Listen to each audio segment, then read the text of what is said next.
There's Tiffany.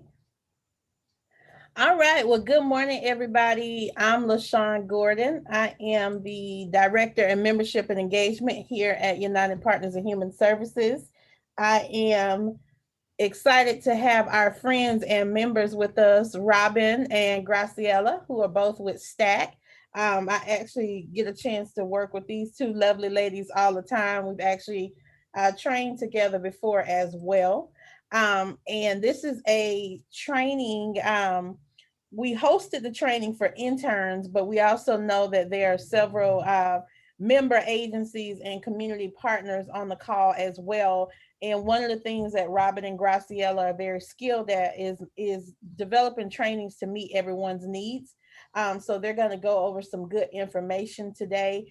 One of the things that we want you to know is that the training is interactive. So as you have questions and feedback, please feel free to put it in the chat, or if you raise the hand reaction button, they'll see it and just kind of know to pause and slow down a little bit. We're also recording the training. So if you want a copy of the training, you can reach out to me just via email afterwards, and I'll make sure I get that to you.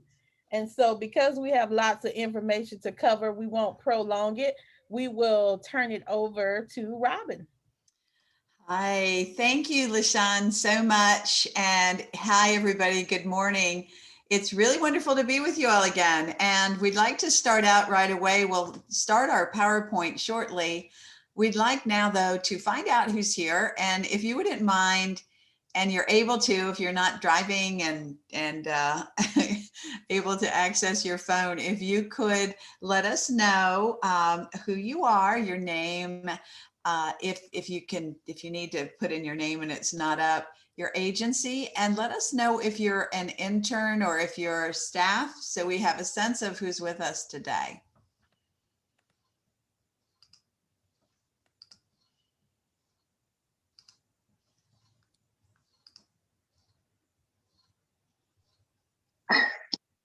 Okay, I can't see. Okay. Yeah, if you can just go ahead and do that, let us know that you are, and I'm going to start to share my screen now, Lashawn. I'm going to go ahead and get started so I can transition this. Good morning. My name is Dr. Jacqueline Hairston. I am with the Florida Department of Health in Leon County. I'm not an intern, but I'm sort of an expert on this, so I always want to plug in where I can. Thank you, Ms. Robin.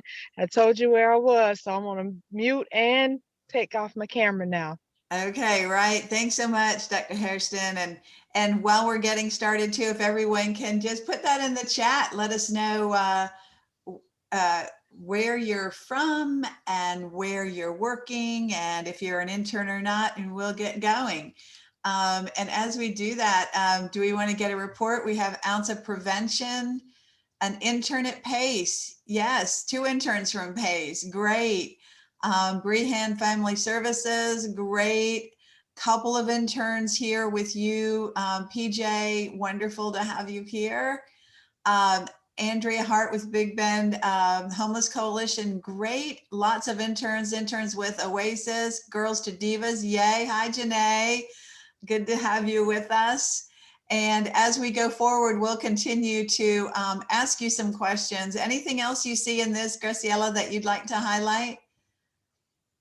No, I mean, we have a lot of visitors. That's awesome. That is great. That's great. Well, let's start out right away and just quickly introduce ourselves while you all are letting us know who's here and if you're an intern or not. My name's Robin Hassler Thompson, and I'm one of the co-founders and the executive director of STAC, the Survive and Thrive Advocacy Center. We're an anti-trafficking agency here in the Big Bend of Florida. We've been around for just over 6 years now, and we do work like this. We do outreach and education, and we also support survivors. In fact, during this time, I think starting with the onset of COVID and going forward, we've got more people on our client list than we've ever had. We're serving more people, sex and labor trafficking survivors, adults, youth, across the board. So we've been super busy, and my guess is all of you have been as well. So with that, I would like to introduce my colleague Graciela and friend. We've worked together now for probably about 15 years on this issue, Graciela, and it's great to still Yes. be going strong. So let's find out about what you do with STAC. Thank you. My name is Graciela Marquina, and I work in STAC, and so I do have direct contact with victims, survivors, and people at risk of being human trafficking. We work with labor and sex trafficking. It can be adult or kids, or it really, you will see the victims can be different ones.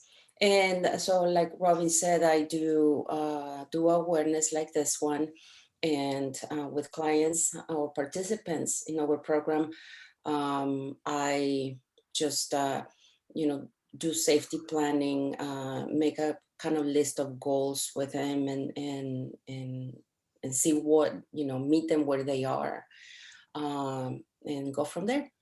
And I think one of the most important parts, Graciela, is that the people who are on this call, and I'm thinking about Justin, and I can't see everybody at once, but the only way we do our work is that we work with you. Clearly with UPHS, I cannot thank Lashawn and Amber and Kelly Oddie, actually, who inspired us to have this intern training on human trafficking. Kelly is a board member of STAC, and she's with Oasis, of course, and really the only way we can do this work is in partnership with all of you.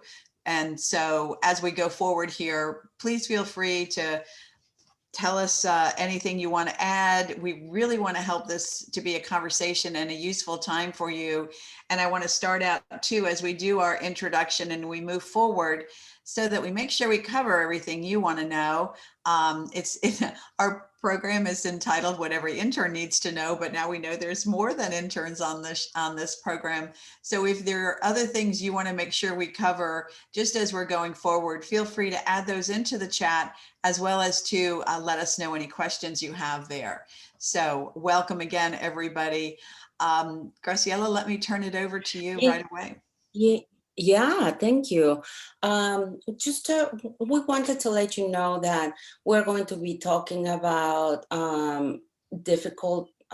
it's a difficult conversation to have. And it might be a moment where you feel this too much. So we understand that, turn off your camera, walk away, take a little break. Usually we tell you to talk to me, but because I'm going to be in the presentation and you want to talk to somebody, you can always call 211. They are awesome with this kind of things. And you can tell us in the chat if you know or you think you suspected about a case. Of course, we don't say names or anything here, but yeah, I just wanted to let you know that it might be a difficult topic. Yes, thanks so much.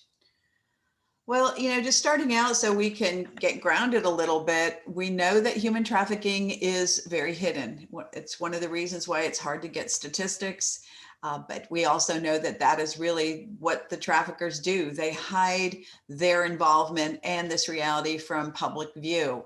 This stops victims from being able to access help, and it also results in what we see all the time, which is that since human trafficking is about greed, it's about money, it's about exploiting a person by another person, we know that there's a lot of profit involved. And in fact, $150 billion a year often is the number people use to talk about how profitable it is.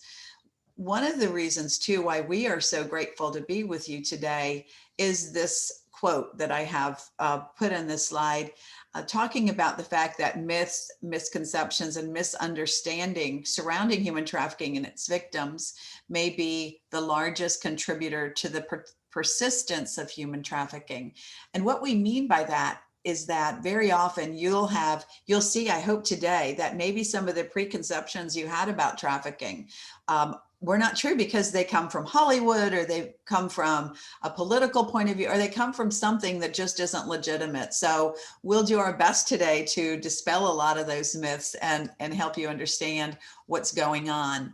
So the first is to note that we are at ground zero here in Florida. We're number 3 in the nation, and this is according to calls made to the National Human Trafficking Hotline from our state. And this is a really important thing to understand, is that sometimes people are shocked by this. They don't think that's the case. And they also might not understand that, like this picture shows, most of the cases seem to surround highly populated areas, but there are also cases across the board. Certainly, if you go across I-10, you'll see some of our other highways here, I-4 cutting across the middle of the state, and at the right-hand side, I-95, and that sort of Southeast Florida number. But no, too, because it's so clandestine, we know that there are more cases than are shown on this map, but this is to give you an idea. Also, the numbers here are to really show you that we do have quite a few cases, over 4,000 that have been identified, that include sex and labor trafficking, as well as the combination of sex and labor trafficking. And that might be one of the myths we can start out with, right? Because we know that sometimes people have a concept of someone being only sex trafficked, or perhaps someone only forced to work in the fields. But in fact, you might have that overlap, and we'll talk more about that. Also, it's important to know that even with those numbers that show that there are more cases of sex trafficking than labor trafficking, the reality in our world is that there is actually more labor trafficking than sex trafficking. We have a lot of attention to sex trafficking cases. My own personal hunch or guess about this is that sex trafficking involves prostitution, which at its core is an illegal act in almost all communities of our country. But in fact, labor trafficking is not. It's not a crime to work, right? It's not a crime to do what these men are doing in the fields, for example. But it's easy, and that makes it easier for cases to be identified. It makes it more familiar to law enforcement, who have units within their agencies that are focused on sex trafficking or other kinds of sex crimes. So you might see that there's more sex trafficking getting reported, but in fact, labor trafficking is actually more prevalent. In our state, what we see is people who are labor trafficked, the highest numbers are trafficked into agriculture, as well as into the hospitality industry. And yes, of course, human trafficking is a crime. I like to think of it too as a crime of crimes.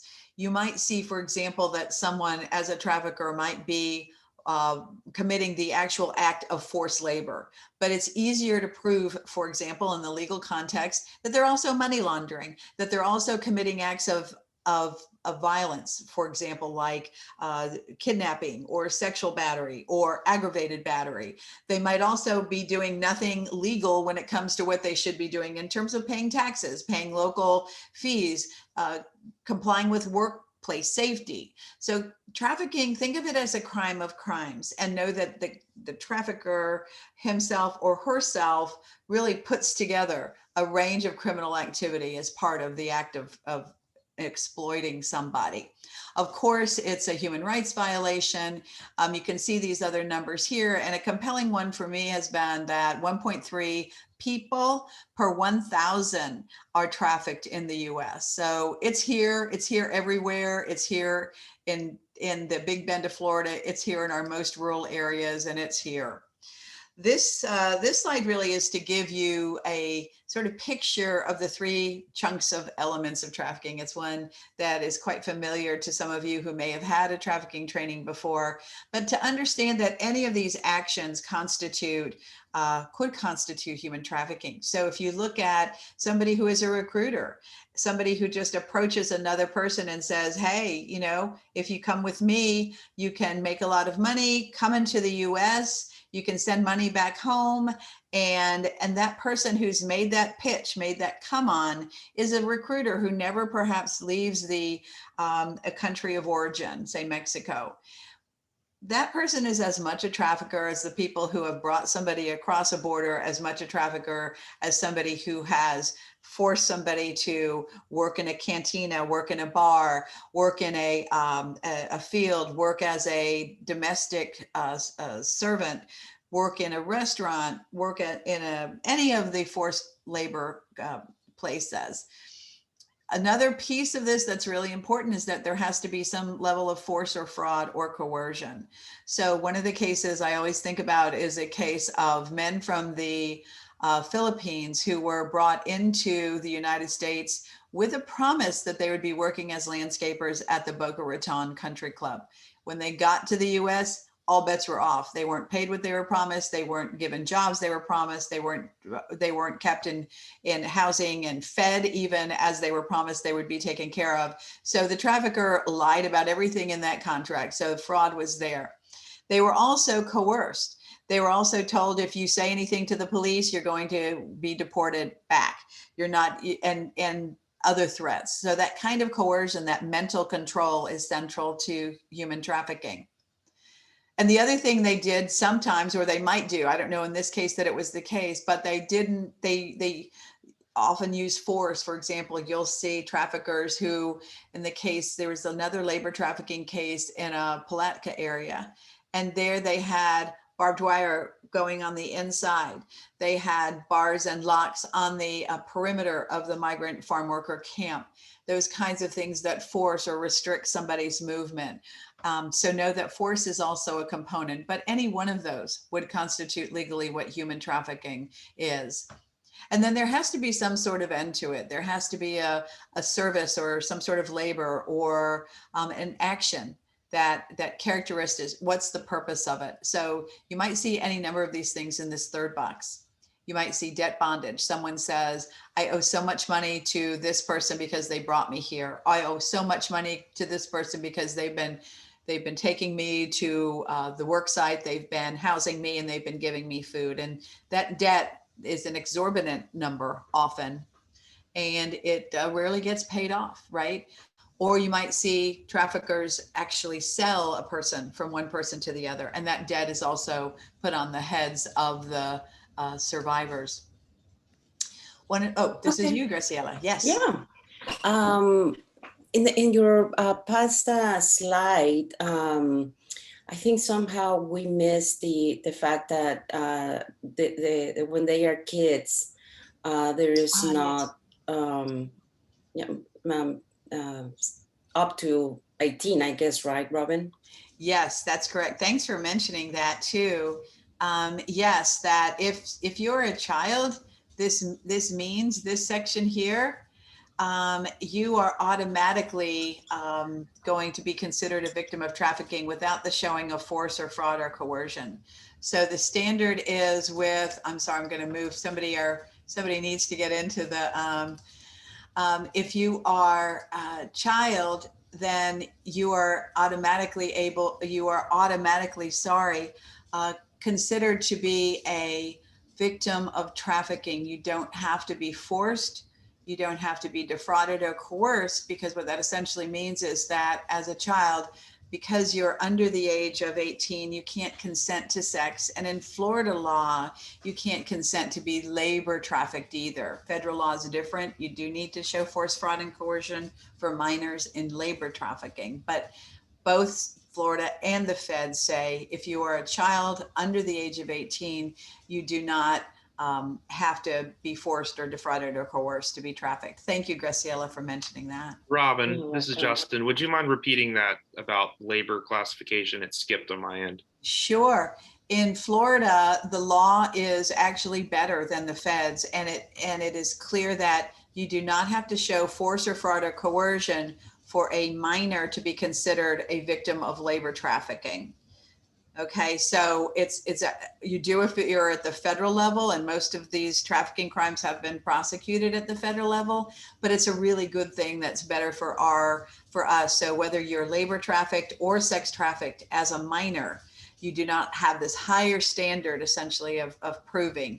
You just have to show that someone induced. They could say, hey, if you'll do this, we'll have enough money to go down to South Beach, or so it's just a request or being kind of induced or asked to commit a commercial sex act or forced labor. then, or labor, I should say, and you would be a victim if you're a youth. Is that good, Justin? Okay, great. Thank you. And thanks, Thank you. Graciela. You're welcome. So now we're going to be talking about trafficking versus smuggling. It is important that you know the difference. Trafficking, I like this slide when it clearly says no free will or you don't have a choice. So it is a crime against the person, is involuntary, is exploited based. You don't need to cross any border to be trafficked, and the commodity is the person, okay?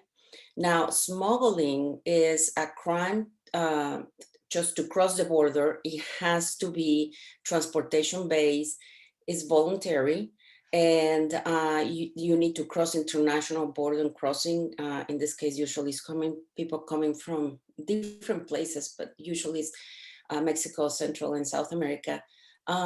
And the commodity is the transportation. So the thing with this is that, I give you an example. Imagine somebody that comes from Central America and they want to come to the United States to give a better life to their family. So they come and cross the border. They find somebody named Coyote or somebody that will, charge for passing them without documentation, and they cross the border. After they are in United States, they can choose to go either work with some field or go into McDonald's or go in somebody's working in the house, something like that. They still have the choice to do that. But somebody that has been trafficked, they don't. They have to pay a debt. They are very likely threatened and coerced, threatened against themselves or against their family. The traffickers hold their papers. So then they don't have the free will to go and do something else. Now, because there is very vulnerable to be smuggled, it is possible that somebody that was smuggled and it comes to United States and now is free to choose, then that person is vulnerable, so that a trafficker can come and recruit that person. So smuggling can become trafficking. Do you guys have any questions? Yes, do you have any questions about this or anything? Really, it'd be great to answer those. Okay, excellent. All right, thanks. And one of the things that we really like to emphasize on this too is that there are so many levels to this.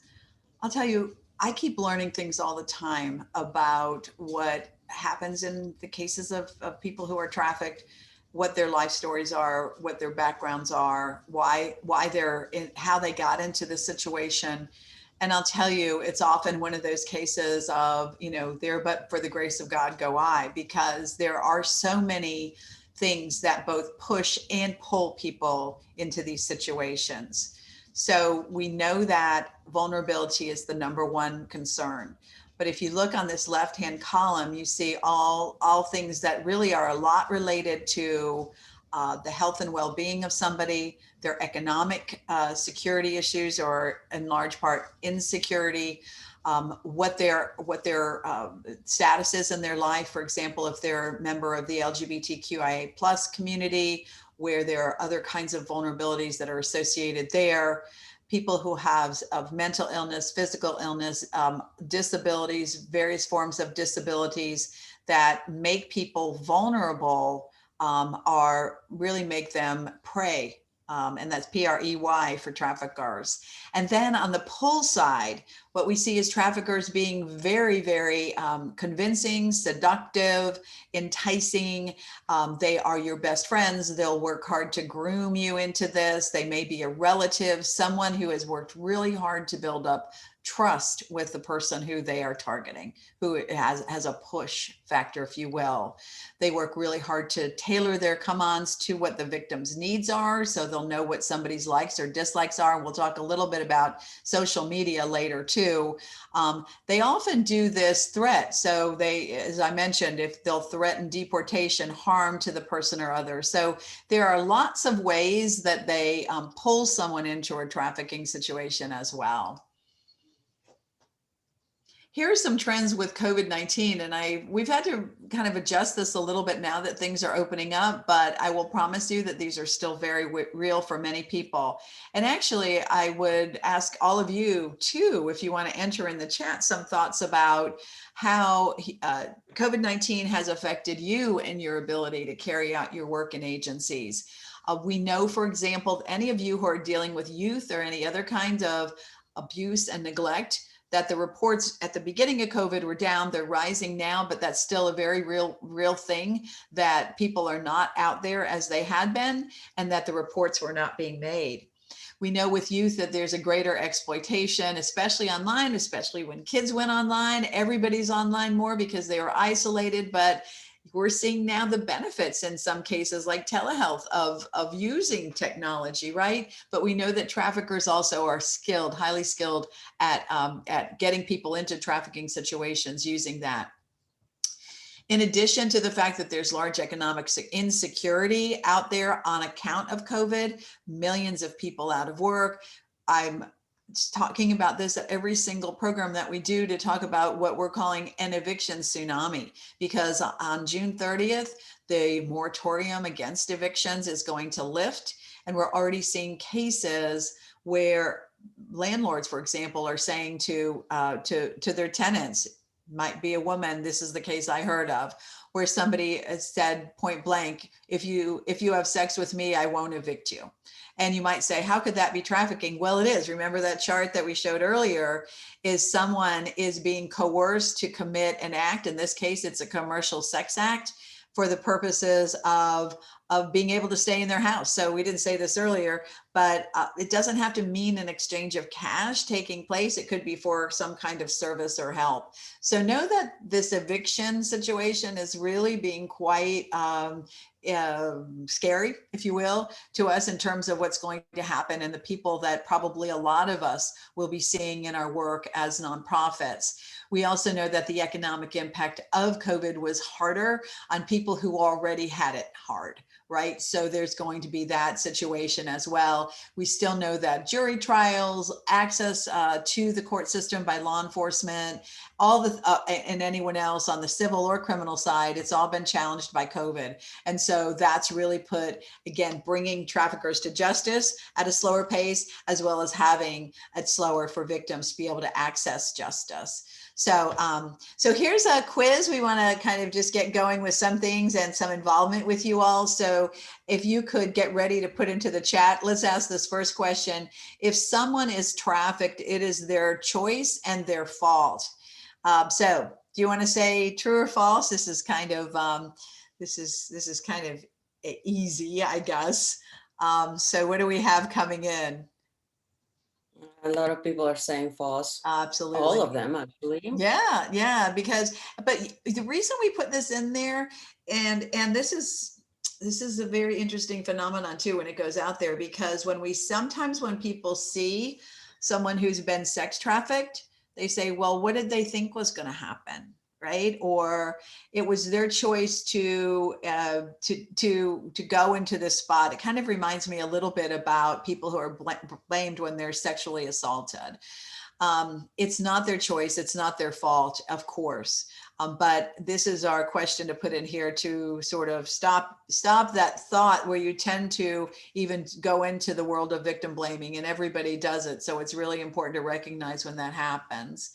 So traffickers make victims commit crimes. What do you think? True or false? People are saying true. True, absolutely. And Graciela, do you want to chime in on any of these so far? You know, for this one, I will, you know, obviously forcing someone to be a drug mule to commit acts of prostitution. to commit theft. We've heard of cases where traffickers require, as part of this was a case where young men were being trafficked, youth, and they also made them go shoplift. They made them shoplift sports jerseys, very expensive. You know how like official sports jerseys are. So absolutely. And then the victims get arrested.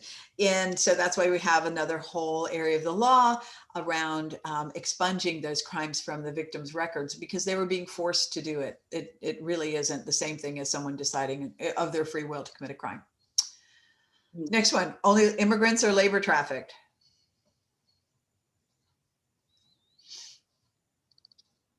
So people are saying false. Yeah, yeah. So obviously, people who are immigrants, as well as people from the United States who are born here, are trafficked. And what about traffickers are easy to spot? And this is one too. Is that true or false? Yeah, people are saying false. False. And what do you think about that, Graciela? I know we've got a slide coming up, but Yeah. let me jump to that right away, and we'll go back to the other one. So let's Okay, as you yeah. answer this question, let's talk about this. Yeah, what do you guys think? I mean, there probably one person obvious there. You know, this seems that it's in court or something, but what we want to say here is that we don't have a profile.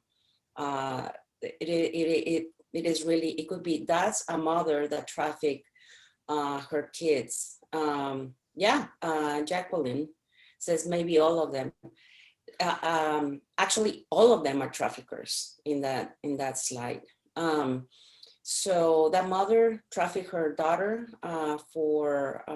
she's addicted to drugs and has addictions, and then trafficked her daughter. The cheerleader was recruiting other people, other cheerleaders to be trafficked. And as Robin said before, in the eyes of the law, any person that is transporting or recruiting or holding the victim is a trafficker. The old man was also charged for trafficking women. This guy, the young guy, I think he had some kind of business where he put young boys or young people, young men, prostitute themselves and working up to 20 hours a day, something like that. Really, never, I don't remember the name of the business, but something like never sleeping or something like that. They were like sex slaves. And the other guy also is a trafficker, so, and it's not easy to spot at all. Exactly. So let's go back to the slide of this, Graciela. Yeah. So who is at risk? Robin mentioned already the key of the training, and that is any vulnerable person. So we start, for example, with kids. Runaways and homeless youth at great risk. Kids that have been abused also are at great risk. And they are exploited through sex trade.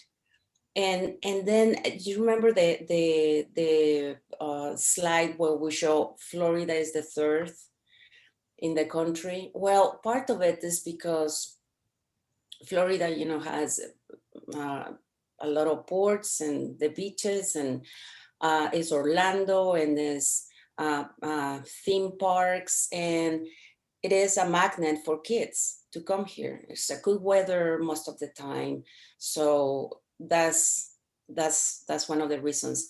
And at risk population, we have people with disabilities, people with mental illness, of course, LGBTQIA plus community.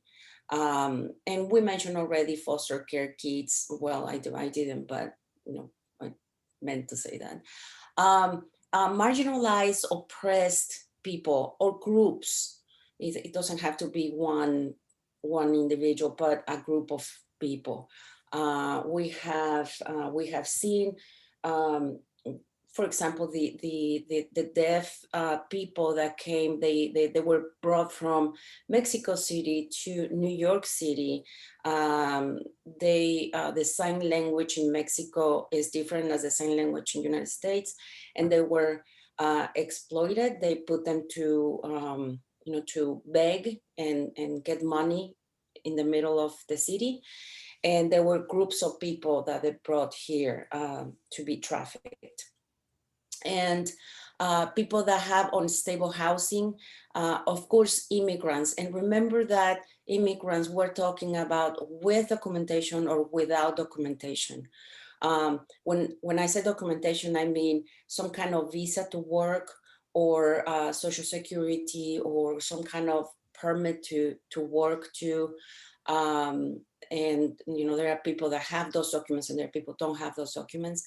And of course, substance use is a factor to be for people at risk, and also is used to keep people as in the victimization, because traffickers will use that as a way to control them, give them enough to work, to do whatever they need, and then keep them there. And in conclusion is any vulnerable person. So that's why we don't have either like a profile of a person. We have their different, it doesn't matter religion, it doesn't matter race, or it really doesn't matter. It's like vulnerability. Graciela, one of the things that I think about, Graciela, is when we trained over at Disc Village, and we talked about how traffickers and recruiters for traffickers actually go to AA and NA meetings. They befriend people who are in those meetings. Remember, everybody's jaws kind of hit the table, because you think about an NA meeting as a place where someone can go for help. But in fact, that's what some of the traffickers were doing. They were sending people in to recruit. And of course, the person at the NA meeting, and I just give this information to you as well, because a lot of you might work in group settings, and you have to be really careful and inform clients that it's possible that that quote nice guy, or the person who offers to give you a ride home or take you to coffee, could be grooming someone because they're trying to target someone with vulnerabilities. So anything come to mind for any of you, or do you have any comments or thoughts about any of this? Justin has a question. Do you want to unmute yourself, Justin, and ask us? I put it in the chat. Given the intersection of homelessness and human trafficking, does STAC utilize HMIS in any way? And is there a way for us to, as a system of care, kind of, I don't know, utilize that tool? Yeah, Graciela, do you want to talk about that? Or I know we work with a lot of people who do use HMIS. Yes, but we don't. We specifically don't. Right now we're partnering with the IRC. We have thought about confidentiality too. I am not sure if we need to do that. Yeah, I don't know that we do either. Yeah, we could look into that. The reason why is that we work really closely with the Kearney Center, with other people, other agencies that are doing housing, so that are part of HMIS. So let's, if we need to talk about that, let's talk about that in the future, Justin. But we're trying to integrate as much as we can with the people who are actually doing the housing. Any other questions or thoughts? Excuse me. No, I don't think so. Okay. Okay, so what we are seeing in this is, I want to make sure that you pay attention in the photographs, which are, we're trying to represent labor trafficking and sex trafficking. Remember, labor trafficking, we believe, and other organizations believe, that there's more than sex trafficking. So don't forget about that. So what is the victim's perspective? Okay, We have difference. It can be any of the above or all of them together. The victim might have fear or shame that the victim is doing things that the victim is not supposed to be doing, the person is not supposed to be doing. Of course, there is distrust to authority, especially coming from other countries where, for example, in Mexico, we know that the police is not there to help us. So anyone that comes from Mexico will not go to the police. The police usually are involved with also crime, organized crime.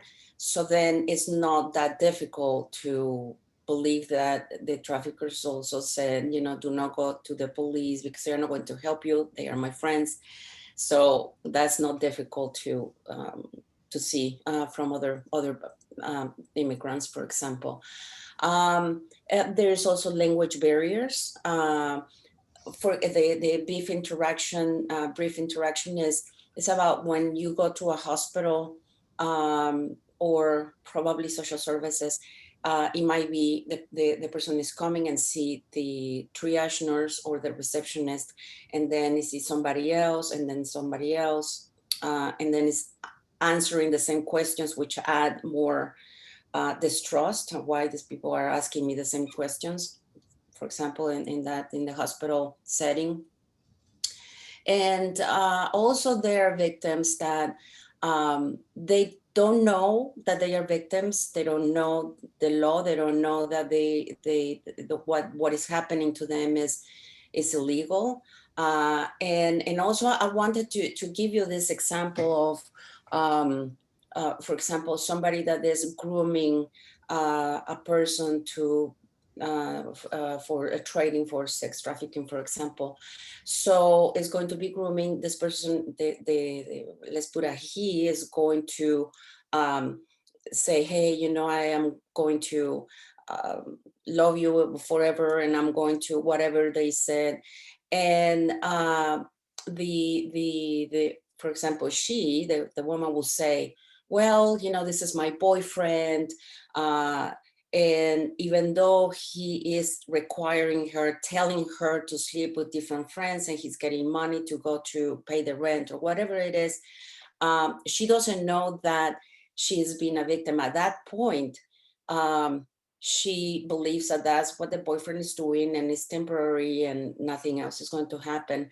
So when you come and say, hey, you know, I see that there are people in your situation and they are being trafficked, this person will say, no, I am not. Everything is under control. I am doing this because I wanted to do it.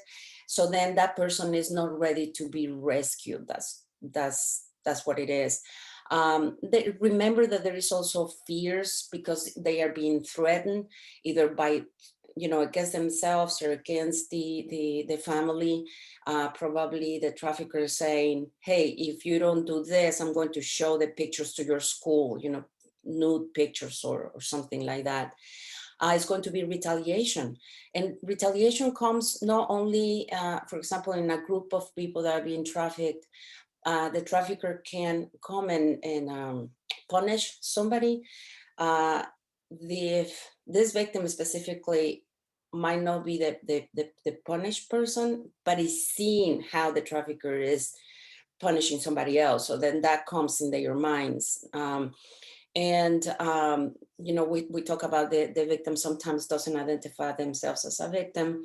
And remember, it could be, it's not always, a trauma bonding or Stockholm syndrome, where there is an unhealthy relationship between the trafficker and the victim, where the victim is going to believe that the trafficker is not that bad after all, and will somehow have that, like I said, unhealthy relationship, and it is harder to leave the situation. And what we do in our organization, and most of you probably, is we use trauma-informed care, and that's what we recommend to follow. And you know, one of the things that strikes me is that you might have a question as to whether or not we call someone a victim or a survivor. And in this slide, it says victim's perspective. And so, you know, this is kind of a tip. We often use the terms interchangeably. Usually, if someone is out of a trafficking situation, if they are not currently being trafficked under the control of the trafficker, if they're out, then we refer to them as survivors. But I'll tell you, in the law, even when they're out, they'll still be called a victim under, you know, any kind of crimes compensation or any kind of legal procedure. You'll see it still being the person referred to as a victim. And so know that too. Sometimes we've worked with people who said, I'm, you know, neither a victim or survivor. I'm not identifying with the worst thing that's ever happened to me. So the verbiage around it can be different. So one of the things that, I mean, what do you think, Graciela? One of the things we like to do is to ask the person, you know, how do you feel about this? Or if they see anything, to let them choose not to identify with being a victim or survivor, whatever works, right? And we don't call them and say, hey, you know, Yeah. we just use those terms for training and, but not even in between ourselves. We do know that as soon as the person is a survivor, there is a likelihood that it become a victim again. That's, you know, because the fact that they found services and they are in counseling and all that, it can become involved in a situation where it becomes a victim again. So that happens. So when I see somebody, my initial questions as a social worker is that I attend immediately the needs. The first needs is really water and food. I cannot imagine to start talking with somebody without, you know, this person being thirsty or hungry. I try to have the person in a comfortable place. If I am in an office, I ask them to choose where to sit. There are some people that have issues sitting next to the door or against the door. I really want people to be comfortable. And I start going more into safety issues, who the person came with. When they leave the office, are they going to go to a safe place? And I am conscious about whatever this person says. He might say, yes, I have a safe place to stay. I come back eventually to the same questions just to make sure that there is safety when they go back. And then, you know, it depends on what am I doing and how am I doing. And this is really depends of the situation. If I can start more about the next questions, which could be, if I see that somebody has a big bruise, probably has anyone hit you like that before, or can I ask you what happened, or, you know, start more of it. The next questions, the secondary questions, are more about they're trying to identify, you know, keep in mind that it is about safety, immediate safety, and then what else is happening to make a plan of for immediate and for later in 3 days, the person situation might change. So then you start putting the C on it. Some of the questions that we ask to see if this person might be trafficked, because no, I don't think anyone, Robin, will for sure say this person is being trafficked right now. I mean, we have said that because it went through already an investigation. We have, you know, the work from the police or whatever, but we as you guys might need to ask some questions just to see, do you work in the same place as you sleep? I like to ask things like, are you able to receive visitors, friends at your house? You know, if you're trafficked, usually you won't. Sometimes people don't know what city they are or where they live, the address. That doesn't mean that they are trafficked, because I have some participants in our program that regardless don't know where they don't even it's difficult to communicate because different dialects. So for them to learn where they live is difficult to remember even in Spanish. And also I am not, when I get at some point of the rapport with the people, I do ask if this person trades sex for anything. And to my surprise, is the answer is often honest. Yes, I do. And, you know, and then I do ask, when was the last time that you used? And usually they tell me. So I know I start asking this because in my plan, not only safety, but in my plan of goals that we need to accomplish is, you told me before that you're having, some issues with using drugs or alcohol. Do you want to start a program? And that's only the reasons why we're asking that, just to form a plan to help the people start thinking that there is help. Of course, if they owe money, and how and who, they are supposed to be paying.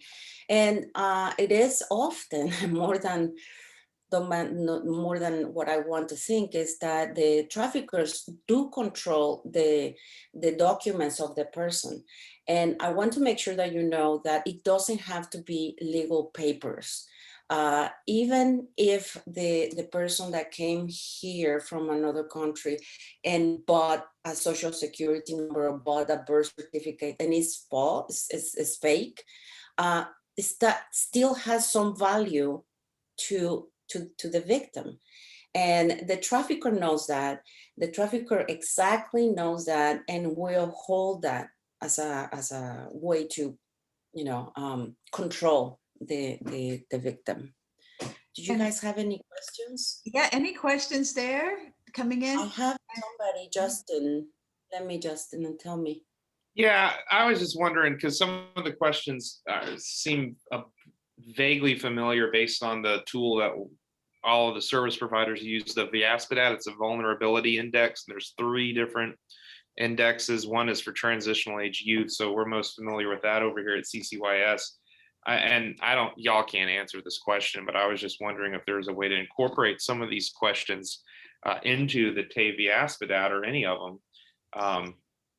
Yeah, I wonder too, I think that the things that make me think about these questions, I always think these really get to the person's knowledge of where they are, and also their agency, their ability to have control over their lives in one way or another. And none of them are dispositive, right? None of them will be, if you answer yes here, you're definitely trafficked. If you answer no, you're not. And I wanted to emphasize that too, for even the questions Graciela led us through, the first ones is really just about building trust with someone, making sure they're comfortable, and then getting a sense of their safety. And then with these, they get more to the point of agency and somebody's, as you're saying, their vulnerability related to their own ways of knowing where they are, where they're going, what they need to do, and how to access help. So that's one of the things that is challenging about this, Justin and everybody, is that you might get all these questions answered no, and someone could still be trafficked, and all of them answered yes, and they could not be trafficked.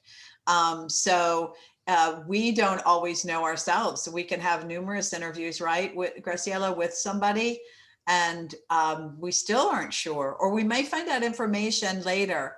And one of the other pieces of this, let me emphasize this as well, is if you do connect someone with legal services or a criminal case ensues, these are all pieces of evidence that could actually help a survivor later to either recover or to, if someone is an immigrant, answers yes to any of these will help them obtain an immigration status where they might not have had that, might be eligible for a T visa, which is a visa for those people who are trafficked to stay in this country. So there's a great utility, usefulness around using these questions to kind of figure out what's going on in that person's life. Right. And remember to everyone that trafficker. Remember to everyone that that usually, at the beginning, part of the accounts of the person, and with time you might ended up form some idea about what really happened. It's very unusual that somebody will come as, for example, victims of domestic violence or sexual violence. They won't come and tell you everything that happened to them. So it's like that. So I wanted to remind everyone with this slide that we do have gangs around here, and what the youth are being exploited through gangs. And I don't know if later on, Justin, if you can help us with an example, if you have any. So what the common activities for many is I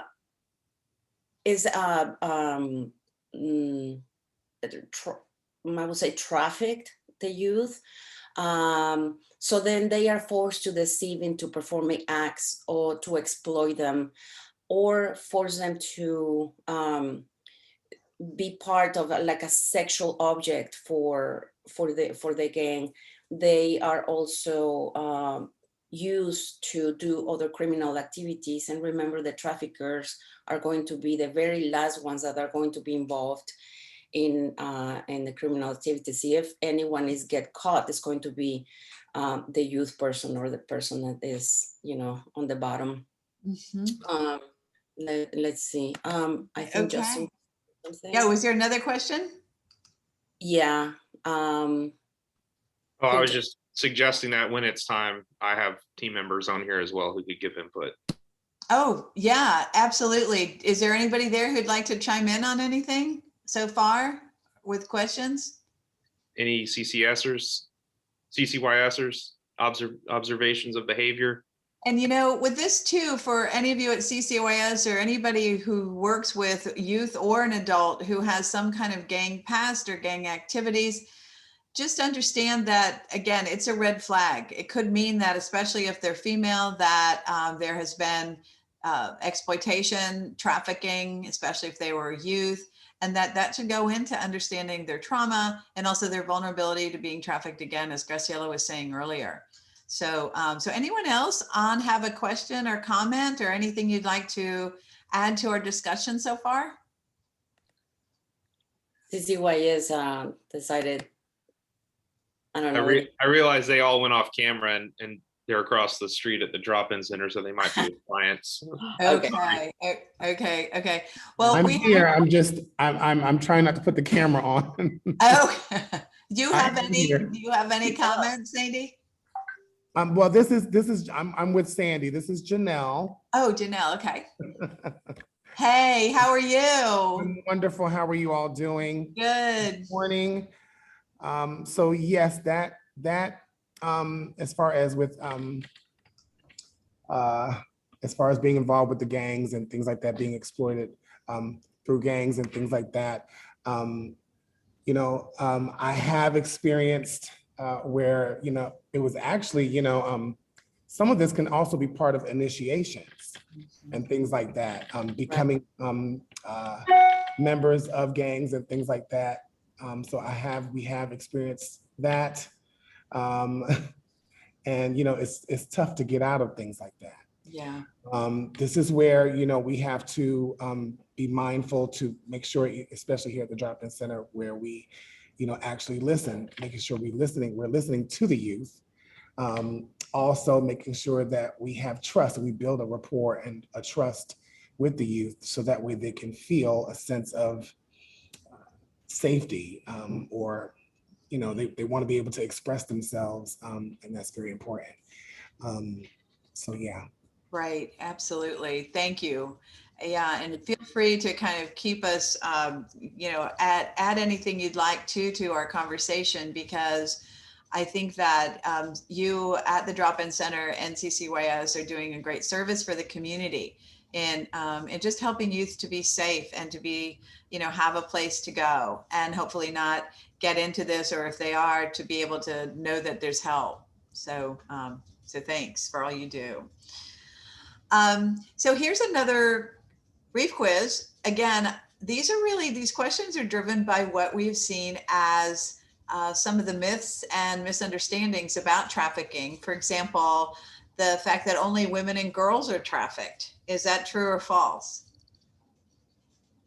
Yeah. Everyone is saying false. It's false, but I will tell you that if you look, and this is one of the things we struggle with all the time, working with people in the media, look at any poster, look at the next time you see a trafficking advertisement for some kind of a program, you'll see often young white girls as being depicted as the victims, which is disproportionately wrong to who is actually trafficked. We know it's males and females. We know that especially people of color are more vulnerable. And so know that this really springs from us trying to tell everybody, no, no, no, it's more than women and girls, of course.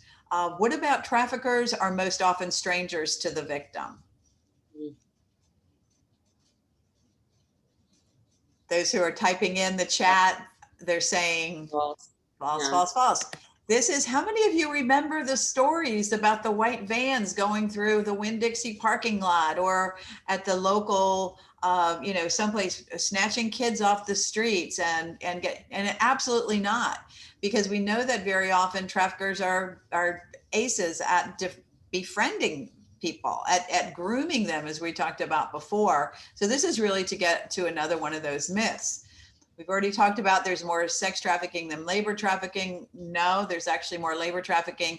And it would be really great for all of us and all of us who are on this call today to think about where there might have been or there might be vulnerability to be labor trafficked, especially think about during the pandemic when people are so desperate for jobs. And traffickers can find you on social media, true or false?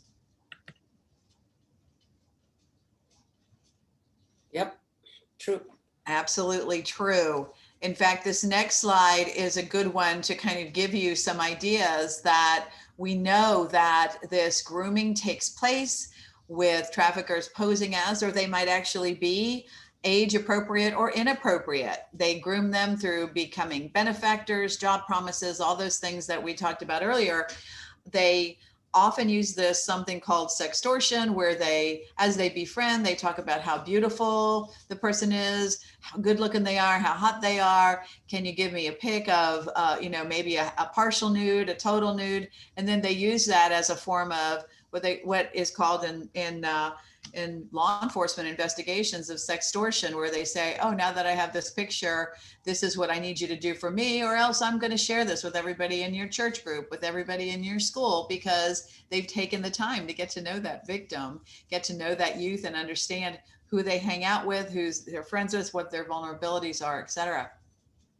So know that too. I heard someone on a training the other day say, well, I monitor all my child's social media accounts, or I don't let them have social media accounts. And then you have to say, well, do you let them play Fortnite? Do you let them play any games? Any place where you can be direct message, a traffic can find that victim.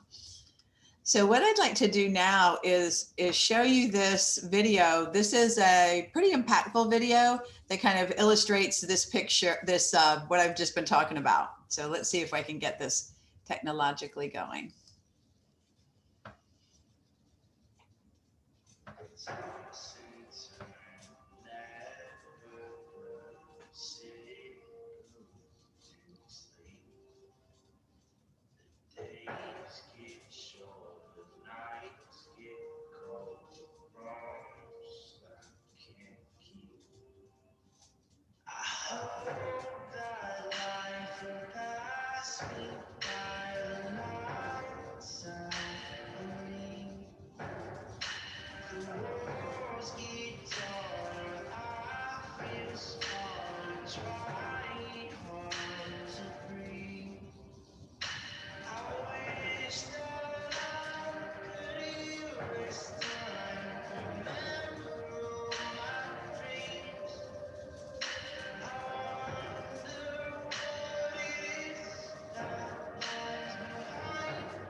Would you mind dropping that in the chat, that link, please?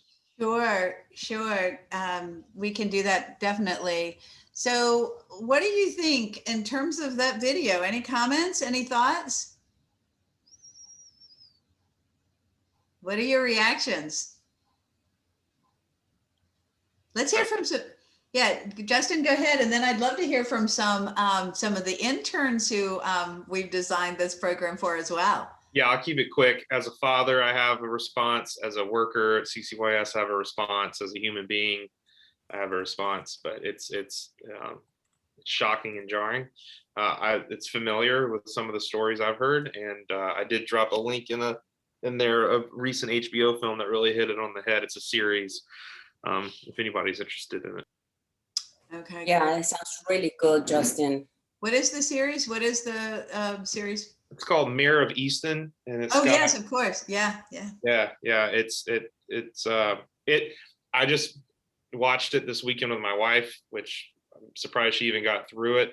And there were moments that were mirrored stories from what we've learned from our clients here at CCYS. Okay. Yeah, absolutely. Anyone have any comments or questions or any of the interns on? Let's hear from you. What did you think of the video? Is there anything there that surprised you, or that you just, what is your reaction to it? There is Carol. Carol, you want to unmute yourself? Carly, I'm sorry. Yeah, I was just saying, I feel like it's easy for parents to think that they have control over what kids do online, like blockers of certain websites or like child-only content and things like that. But it's really easy for kids to kind of reroute what they're doing online. Like you guys mentioned before, like Fortnite, it's just a game on Xbox that kids play, but it's also a really easy way for people to prey on kids and get their information in ways where kids might feel like they're talking to a friend online and things like that. And then, like you said, befriend them and find out more about their personal life and their location and things like that. So parents, they're definitely doing everything that they can, and especially with this push of technology in schools, I feel like parents probably feel like they should have their kids online, or like their kids are going to be feeling left out if they don't have some sort of social media presence or online presence. So they're doing everything that they can so that their kid doesn't feel left out. But I think sometimes it's underestimated, the safety and availability of information online. Absolutely, Carly. And thank you for those comments. You're right on. And I also think that it's hard to just keep up with all of the things that are available. Like if you want to say, oh, you're going to put these blockers on this account, or you're going to do that, or you're going to have someone, not allow your kids, say, to have an Instagram account or WhatsApp or whatever, but still there's going to be that opportunity, as you're saying. So I think most of the responsible things for parents to do are really to educate their kids about this happening, to let them know that an offer that's looks too good to be true, someone who is befriending you, who's trying to get all this information from you, it really can be quite a dangerous situation. So one of the things we like to do is, I'm going to go a little bit farther here. I don't see we have any other questions, but feel free to come in on more. Well, yeah, or is there something else?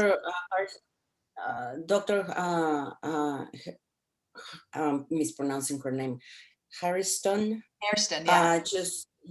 Just give us a little link to go to the I Am Jane Doe. We have used it for trainings. It's really good. Yes, absolutely. Thank you, Dr. Hairston. Just really quick on that. I'm not sure if any of you've ever met. There was two parents, two stories. I don't know if either of you professionals have ever met either of the parents on that Jane Doe. We have not. The mom of the young African-American female. We'll have the conversation. I think I mentioned to you, Doc. We'll have that conversation because I had a personal mind-blowing sit down with her, and it'll blow your mind. Some things that you're telling them, who knew they're your friend. You go home with your friend because you're mad with your parent, and you end up trafficked for 1.5 to 2 years. Yeah, so we'll have that private conversation from here. I just wanted to put that in there. And I'm going to put Little Red in there too, because out of that conversation and that worldwide presentation, Little Red is for the younger girls. So I'm going to put that in, and boys, I'm going to put that in there for you. Thank you. Excellent. Sure. Yeah, these are all great resources, and they're, you know, it can be one of the, I guess, the most horrible thing a parent can experience is to know this is happening to a child, and to a child as well, of course. So thank you for those comments. So we'd like to leave you all with some information, and we're going to end up at 10:30, but we've got a lot of tips for you in terms of taking action and what you should keep in mind always when you're thinking about human trafficking. The first is to understand that this is a mandatory report for you to the Department of Children and Families. Those of you who are professionals might have an additional higher standard, but even those of us in the community, if we suspect that a child or a vulnerable adult, and a vulnerable adult is anybody who cannot take care of themselves and their tasks of daily living, right? It could be somebody who's elderly, but it could be somebody who is younger, who has certain, say, developmental disabilities. So if you suspect that trafficking is taking place in any of those populations, it's a mandatory report to the DCF hotline. And we're going to give you all that. For this one, it's 896 abuse. And that's something to be sure that you say when you make that call, that you suspect human trafficking. If you suspect trafficking, and somebody might also be, say, neglected, or there might also be, say, some sort of sexual abuse that you think is taking place, but in addition, you think of human trafficking, please say you think that's true. It will help the people do the investigations better. It might ramp up urgency around the situation. So we really request that you say that, so that people will know, and don't feel bad that you don't know 100%, as we said before, that it's trafficking. If you suspect it, that's something for people to go on. And know that, you know, it's just really important you do that. And those of you who are in agencies, my guess is every single person on this call has a protocol for who calls DCF and how you do that. So just make sure you check in with your agency about how to do that. So going back to the social media piece of this, and again, I know we have some interns on here. I know some of you might still be in school. You might be high school or college interns. Just know, as a youth and as people who are working with youth, there are some tips. So we tell them to please, of course, if someone is in a situation and you're uncomfortable, you know, confide in a trusted colleague or friend. If there's any kind of danger or something online happening, we really encourage that sort of reaching out, because that's what that trafficker will try to do, is to isolate you. Of course, call 911 in immediate danger situations. And also, if there's any sort of situation with regard to a runaway, you know, somebody who's running away, you yourself might know of someone, please understand that there is a resource here. And of course, CCYS locally is also a resource for everyone here. Any other thoughts or ideas about this slide, or other ways that youth or others can protect themselves in trafficking situations? The other thing that, as an advocate, I have been challenged about. I have a participant of our program, and I see that this participant is in danger. And, you know, there is a point where you need to call the police, but the person is not calling the police. But then it is a chaotic situation where I ended up calling the police, and it was really good thing for the family and the participant of the participant and the family. So it's not only for you, but for the ones that you are caring about. You know, it's important that you also measure the situation, the danger of the situation. Yeah, absolutely. So one of the things that we also like to, this is really going to feel like a a hard gear shift on this presentation, but I want to also say, in terms of taking action, you have a lot of power right now to take action to help people who are trafficked. And that's really to create a world and a system that, that we do not inadvertently support trafficking by buying goods or taking advantage of services where the labor that's used in those is being trafficked. So there are some really great resources that are out there. Locally here, we've worked really closely with the Red Hills Small Farm Alliance, and we know that they've taken an anti-trafficking stance. It's the first time in their history to have a statement about labor.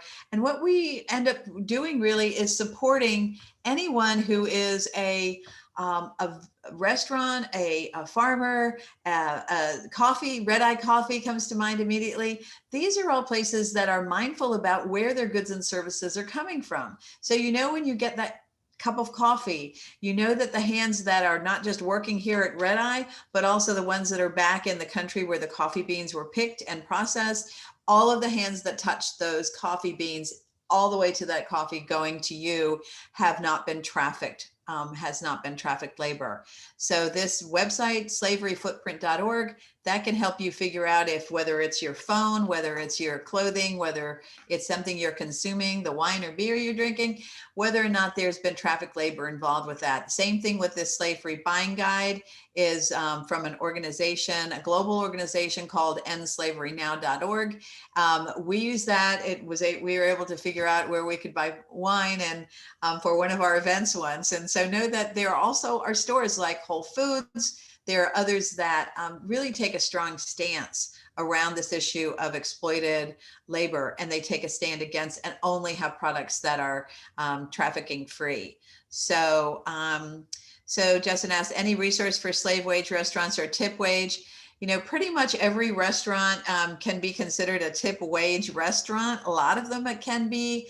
And that means you're working for tips, and the hourly rate can be as low as $2 an hour. Law lets you do that. Again, I think it's outrageous, but that's where we're at. I can tell you that there are lots of restaurants that support us, and they really walk the talk about not having exploited labor working in their restaurants, and they do their best and their utmost as well to make sure that their supply chains don't include, you know, the flour that they're baking with, etc. So some of the restaurants would include, you know, Food Glorious Food, Cypress, and I'm trying to think of all the restaurants, Madison Social, there, Sodo.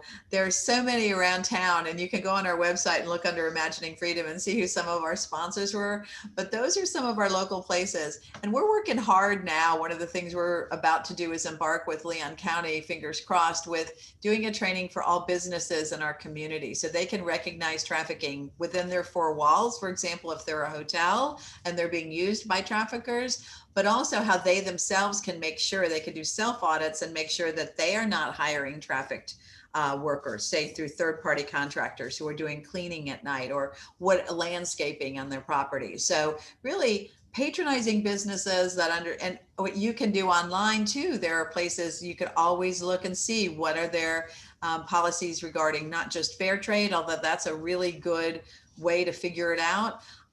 But know that there are also other ways. So the FSU College of Law has a great project called the Human Trafficking and Exploitation Law Project. They developed a video actually about children who were labor trafficked in the production of cocoa. And what they've done is another great place to get chocolate. Peterbrook has also got a fair trade policy, as does these chocolates called Tony's Choco Lonely. They're delicious. All of it's delicious, let's face it. But those are all fair trade and trafficking free chocolate. So remember the ton that you can do every time you go to the store, every time you shop online. Yeah, I wanted to quickly say something to Justin about the slave wage restaurants or tip wage. You know, unrelated, I had this restaurant. I used to go to this restaurant. It was one of my favorite ones. And then I find out that the owner was taking the tips. The owner wasn't giving the tips to the people. I talked to, and I managed to talk to different people at the restaurant. They were not trafficked. They could walk away but they were not giving the tips. What I did was I didn't go to the restaurant, and I told every one of my friends not to support this restaurant. So it's a little tiny thing, but you know, I don't want to see exploitation either. Yeah, no, that's really helpful, Graciela. I was just, Robin referenced the resource on the website. I jumped over to see if I could find a list. That would be a great way to support, you know, just to Yeah. patronize those who are working with you. It's Under resources. Mhm. It's under, if you do Imagining Freedom, but what we're trying to do really is to develop, it's been my dream that we could have sort of like a program that really enlists people to be part of it, that we have them dedicated and working on this, and that we continue to advertise them so we can help drive people to go there, because then again, that's supporting fair labor, and it's creating a world in our local community that's fortified against traffickers, right? Because if someone has enough money to get, and they have decent health care, and they have housing, and they have the ability to support their children, they won't be enticed, they won't be vulnerable to being trafficked. Here's some other things that we like to leave with you so that you know that there are lots that you can do. And if we have time, I'll jump on our website and show you some of this. So there's lots of materials that are out there. This is the number for the National Human Trafficking Hotline. I've got other information on this for you. Please know this. These are all things that you could do that are going to be helpful to, again, fortify your agency, fortify the community, so that we're all preventing. And this last one about prevention strategies with patients at risk, that should be clients. We use this slide for healthcare workers as well. But know that there's lots that you can do. I also think that it's important that, you know, it's intimidating suddenly that we're telling you about human trafficking and what questions to ask, and, you know, kind of figure that out. Remember that you don't have to do it yourself. You are just the link, not just, it's an important part, the link for services. So you can call us, you can call the 888 number. The important thing is that the clients know that they are not alone, because they, you know, that the feeling is that they have been going through horrible things, trauma, and being alone is another extra thing that the traffickers do, isolate them. And the important thing is that they know that the help is available. There are other people like them that have been, you know, out and receiving services, and then we're here to help them. Absolutely. And then also collaboration, which is UPHS is just the mothership of collaboration. That's why we love you, Lashawn, and everything that you do. And it's through UPHS and the work that we've been able to reach out to all of you today, of course, but also know that we're here. So our partner, Graciela mentioned the International Rescue Committee. They're our partner here in town, the IRC. We work with them. They also provide services to all forms of people who are trafficked, labor, sex trafficking. We know that we can connect anyone that you're working with. One of the pieces that we like to do is, as Graciela said, to be the help and to be the link to anti-trafficking pieces, but that you all will do what you do. You do the housing, you do the substance use treatment, you do the community activities like at Oasis with camp. You do all this stuff, but there might be something that we can help with. And this is just so you know as well, this is who we are. This is how we do our work. We do it in concert with the Human Trafficking Hotline. Again, I think it's the pandemic, but we have gotten more calls and referrals through the National Human Trafficking Hotline than ever before. We again have all victims of human trafficking who are part of the people that we assist, and also people who are at risk. So if someone is at high risk of being trafficked, of course, the best thing to do is to get them help and assistance immediately so that they're not actually trafficked. And we have had cases, especially when we have parents calling us, I think this is going on with my child, what can I do? So, you know, that's a really important piece. And of course, we tailor training, as Lashawn said when we started, to be agency specific for you. Yeah, I love this little guy calling. I love it. I don't know where you got it, Robin, but I love it. So there is also the human trafficking hotline, calling, or the website. Also, you can text there. You can call Florida DCF abuse line. Remember, it's also not only for minors, but vulnerable adults. I already said the 888 number, 3737-888, the National Human Trafficking Resource Center. And if it is, again, immediate danger, either for you or one of your clients, call. Okay, great. And report here's our contact info. And in answer to Justin's question about who's been trained, some have and some have not, and they are supporters.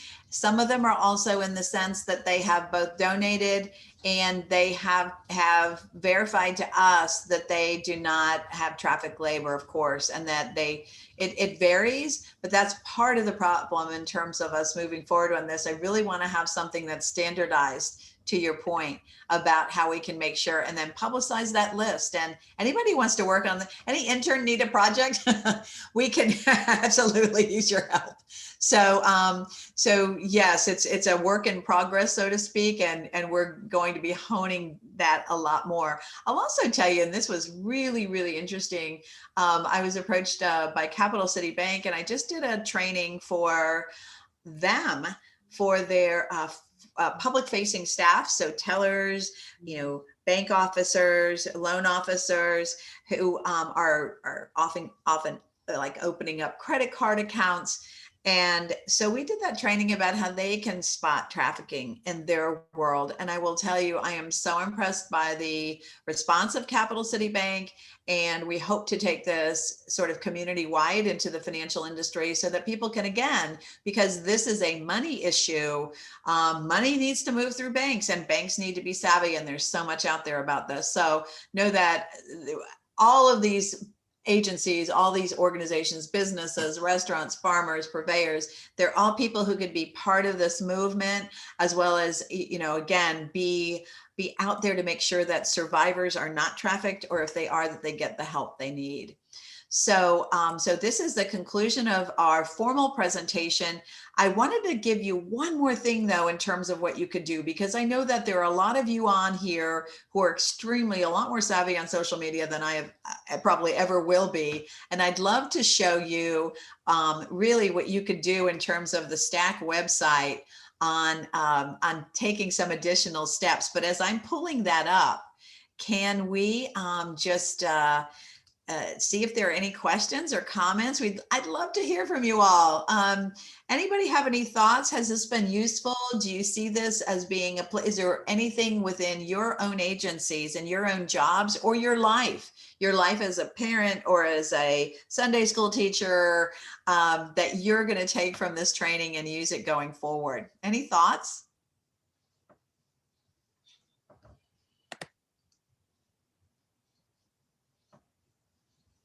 Thank you, Justin. Okay, people are saying already sent the posters. Oh, good. So you're sending the posters. So I'd like to pull up this this website for STAC and go back over here and show you a little bit about what Justin is talking about. So if I can share the screen again real fast. So this is a compliance poster. Is this showing up okay? I always want to make sure. Yeah. Okay. So, so here's the compliance. This in January of this year, healthcare settings were required. And if you have a clinic, by the way, in your organization, like, the Carney Center has a healthcare clinic, you have to post a picture, a poster that has information about human trafficking in English and Spanish. We produce this with our local branding information so that you'd have immediate local contacts. And again, we're trying to depict the faces of human trafficking in a variety of ways. So this poster, and we have them also hard copy. If anybody wants hard copies, and I was thinking about this, if we could even give a bunch of them to Lashawn at UPHS, or we can get them to you as well. They are perfectly appropriate for any break area or any agency. We've got them already produced in hard copy. We The don't other- see it, Robin. Are you sharing it? On Oh, the, sorry. Thank you. Oh, how about now? Yeah. Yes. Okay, sorry. See, it's just, I'm not technically savvy. So this is the page. So this is our web page. And so under resources, you'll see a bunch of stuff in terms of info I just described about the poster. But also, y'all, I really want to share with you this toolkit. We use some of the CARES money to develop this media campaign, if you will, with posters that are relevant and all different sort of communities, perhaps. So we have caption ideas. So those of you and interns, I challenge you to tag STAC, and whatever your social media, place of choices, to here's some captions you could use. And then we have various graphics and other poster materials. So if you're an agency, you can help share information about sex and labor trafficking here in our community. For the survivor materials, I can tell you, like the Big Bend AHEC, they shared that in their goodie bags and their swag bags at an event. So know that these are materials you can use. And I just looked at the clock, Lashawn, and I see I'm over. So let me stop sharing and turn it back over to you as I say thank you to everybody. All good, all good. So first of all, thank you to Robin and Graciela. I was off camera, but listening. So thank you all for a very robust training. Also, as I said earlier, if you need the slides and the presentation, just reach out to me as soon as the recording is ready. I'll be happy to send that out to you all. You have the contact for Robin and Graciela, so they are happy to speak with you or your team at any time. And we want to thank you all for joining us today, and we will see you soon. Thank you all. Thanks. Bye-bye. Bye. Thank you. Yes, Bye bye, all. Thank you.